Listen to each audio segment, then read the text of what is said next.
télé, vous pouvez très bien regarder des films à la maison, vous avez des livres à la maison. Comment tu parles comme ça, ouais? Il s'agirait de grandir. Il s'agirait de grandir. Moteur, action. Et là, tu peux pas partir, hein. Ça va chier!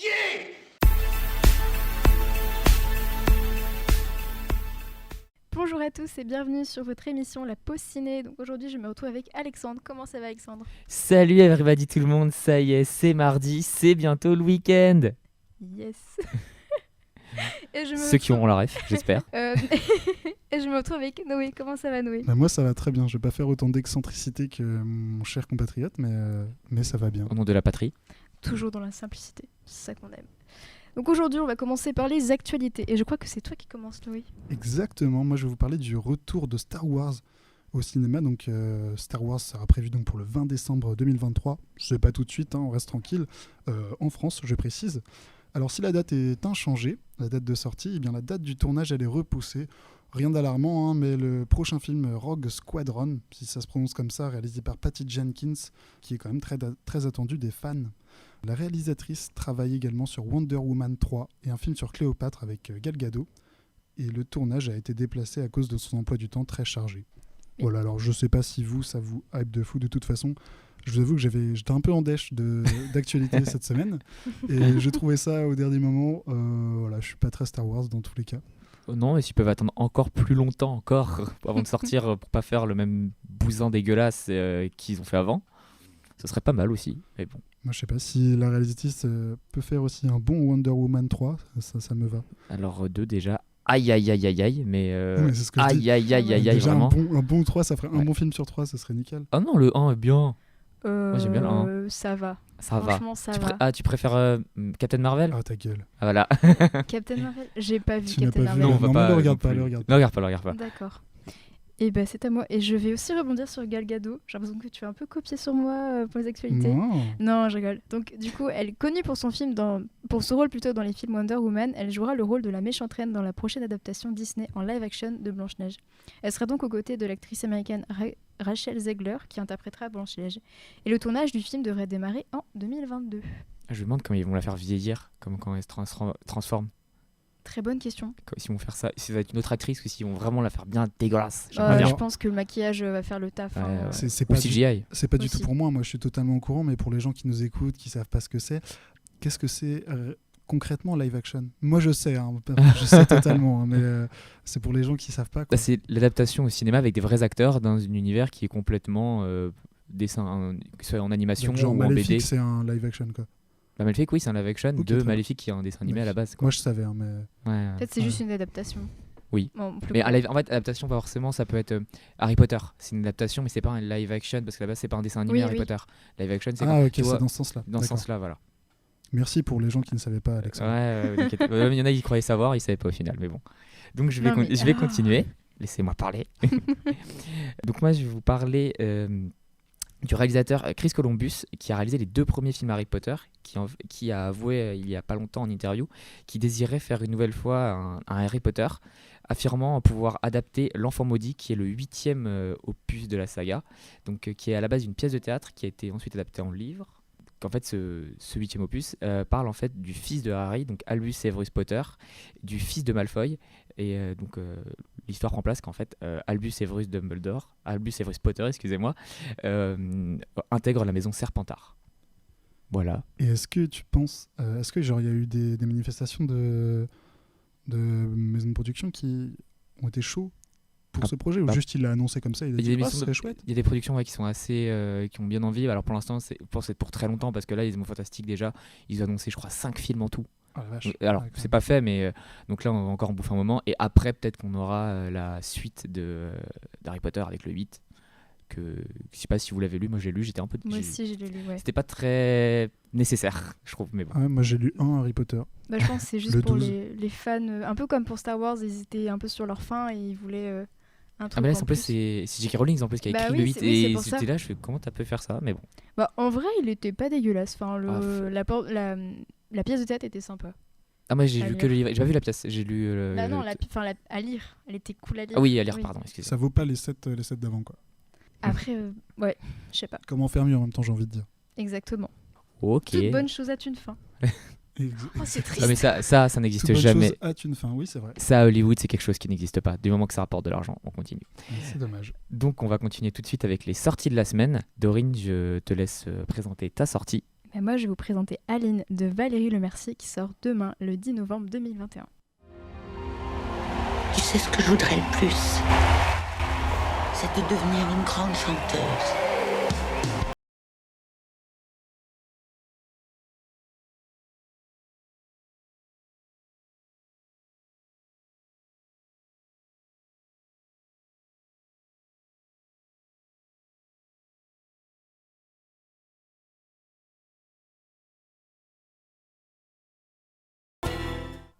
Donc Aline est une comédie dramatique franco-canadienne réalisée par Valérie Lemercier, comme j'ai dit tout à l'heure. Donc le film se déroule donc au Québec, fin des années 60, où Sylvette et Aglomar accueillent leur 14e enfant, Aline. Dans la famille Dieu, donc c'est comme ça qu'il s'appelle, la musique est reine et quand Aline grandit, on lui découvre un don, elle a une voix en or. Lorsqu'il entend cette voix, le producteur de musique Guy Claude n'a plus qu'une idée en tête, faire d'Aline la plus grande chanteuse du monde. Si vous avez bien entendu dans la bande-annonce, il s'agit en fait d'une fiction librement inspirée de la fille Céline Dion. Et pourquoi ce film me hype? Parce que c'est Céline à qui a la plus grande des divas en fait. Ah, tu l'as pas dit, c'est Céline une fois. C'est Salène. C'était clairement belge comme accent. Ouais, bon, on essaye, on tente des choses ici. Belge allemand, c'est pas trop.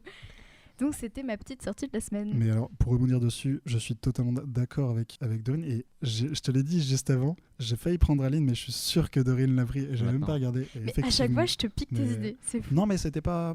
Enfin, en fait, je pense que je savais que tu allais le prendre. Du coup, au fond de moi, je me suis dit, bah non, je vais pas le prendre. Il y avait d'autres trucs qui m'intéressaient, donc écoute, tant mieux. Mais ouais, genre un film chiant. J'adore Valérie Lemercier. On verra après. Elle est extrêmement forte. Je rigole.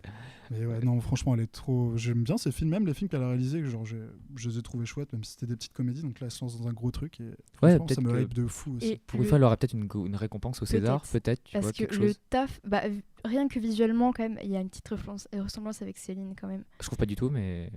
Je suis totalement d'accord. Ah, si, carrément. Après, c'est sûr, c'est pas copie conforme. Hein, non, mais elles sont grandes toutes les deux. Il y a un truc de. C'est pas étonnant, tu vois. C'est vrai que Freddie Mercury ressemblait vachement à Freddie Mercury. Non. Oui, je vois. Rami Malek ressemblait beaucoup à Freddie Mercury. Non, mais c'est pas grave. Non, mais même, tu vois, je veux dire, tu prends Jérémy Renier et tu prends Claude François. Ah, mais ça, c'était. Oui. Ouais, là, il y avait. Là, d'accord. Et pourtant, il ressemblait, tu vois. Mais non, je pense que de toute façon, il y a des trucs à faire. Moi, j'attends de voir le film et moi, je suis vraiment chaud pour le voir. Je pense que c'est à toi, Alexandre, de nous présenter ton. Et oui, moi, je vais vous parler de Always Jane qui sort le 12 novembre sur Amazon Prime, qui est créé par Kathleen McLoughlin. Peut-être que je le dis mal, peut-être que je le dis bien, je ne sais pas. En tout cas, je vous mets un extrait tout de suite. My name is Jane. I'm a senior in high school. It's not a secret that I'm trans, but that's not the only thing that defines me. That's my mom. Hello. My dad. He's very embarrassing. We're a family and we're always going to be there for each other. I love you. People don't know what a transgender woman has to go through. It's really hard. I can't even imagine what it'd be like without my family. I've had so many issues with my body, and I'm just so tired of hating it. Looking back, I can't imagine how out of place that she really felt. I would just have these moments where everything would just build up and I couldn't breathe. You just want your kids to be happy and you'll do anything to make them happy. I wasn't gonna fail her. Donc voilà, j'ai choisi cette sortie de la semaine car c'est un documentaire pour une fois et je renie encore une fois le cinéma en prenant une sortie Amazon, désolé, ma patrie. Mais ça m'a intéressé parce que j'ai pas vu de documentaire de ce genre, en tout cas j'en ai pas, il sait qu'il en existe je pense plusieurs, mais je m'étais jamais trop intéressé et celui-là, de par la bande-annonce, ça m'a assez intéressé, ça a l'air très humain. Je pense que je vais verser une petite larme à la fin, ce qui va sûrement arriver. Mais ça m'a interpellé et je pense que je passerai un moment dessus. C'est insensible, ouais. Alexandre, c'est insensible. Petite bichette. Tu verras si je suis sensible bientôt. Quand on parlera d'autre chose. Ouais. Il y en a qui vont tomber des nues. Voilà. Et bien, moi, je vais vous parler de Trépiani, de Nanni Moretti, qui sort le 10 novembre 2021.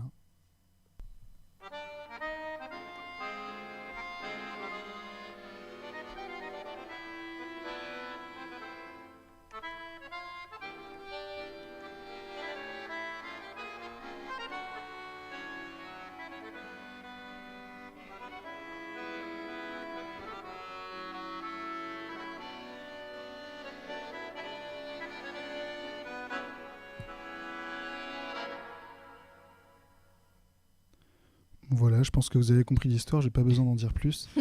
Non, Alors, bien évidemment, je rigole, une très bonne sélection de la part d'Alexandre. Attends, même quand on a vu l'abondance au cinéma, on n'a rien compris. De toute Donc façon, là, ça je me servait dis, pas à au grand moins, chose de mettre c'est ça. un extrait, ça vous donne un peu l'ambiance Sonore. Voilà, film d'auteur un peu sympa au niveau de la BO. Mais voilà, donc Trepiani, une série d'événements va transformer radicalement l'existence des habitants d'un immeuble romain, dévoilant leur difficulté à être parents, frères ou voisins, dans un monde où les rancœurs et la peur semblent avoir eu raison de vivre ensemble. Tandis que les hommes sont prisonniers de leur entêtement, les femmes tentent chacune à leur manière de raccommoder ces vies désunies et de transmettre enfin sereinement un amour que l'on aurait pu croire à jamais disparu. Ce film m'intrigue beaucoup, car on comprend pas bien déjà la bande-annonce, du coup j'ai forcément envie d'en savoir plus. Et en fait, je pense qu'il n'y a rien à comprendre, c'est juste la vie des habitants d'un immeuble après un drame, juste voir l'affiche, que j'adore déjà, qui ressemble un peu à celle de The French Dispatch d'ailleurs. Bah, rien que voir l'affiche en fait suffit pour moi. J'aime beaucoup Nanni Moretti car il propose vraiment des films très esthétiques et des scénarios vraiment originaux. Il s'inspire énormément de vieux films italiens, que ce soit des comédies ou des drames comme La Drida Bicicletta ou La Dolce Vita. Et moi, c'est vraiment des films qui me touchent, que j'ai vus un peu plus jeune et que vraiment j'adore. Et voilà, c'est un style qui me plaît bien et rien à voir, mais je sais pas si vous voyez quelle tête il a. Il fait pas du tout 68 ans, c'est incroyable. J'ai déjà vu mieux, mais non, bah, franchement, non mais enfin je veux dire, il est pas bodybuildé ni rien, mais c'est ouf, je trouve. Il vieillit vachement bien. Oui. Très bien conservé pour son âge, je trouve. Ah bah voilà, on est d'accord. Mais voilà, je pense qu'on va en avoir fini avec les sorties de la semaine. Et c'est fini pour les actus aussi, du coup. Exactement, et c'est fini pour notre émission tout court. Enfin, notre première partie d'émission, bien sûr.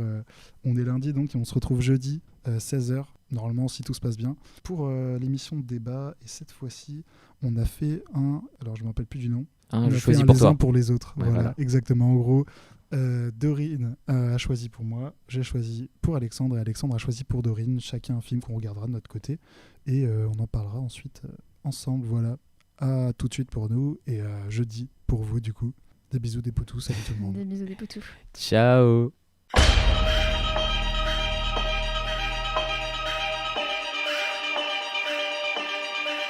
Au cas où on se reverrait pas d'ici là, je vous souhaite une bonne soirée et une excellente nuit.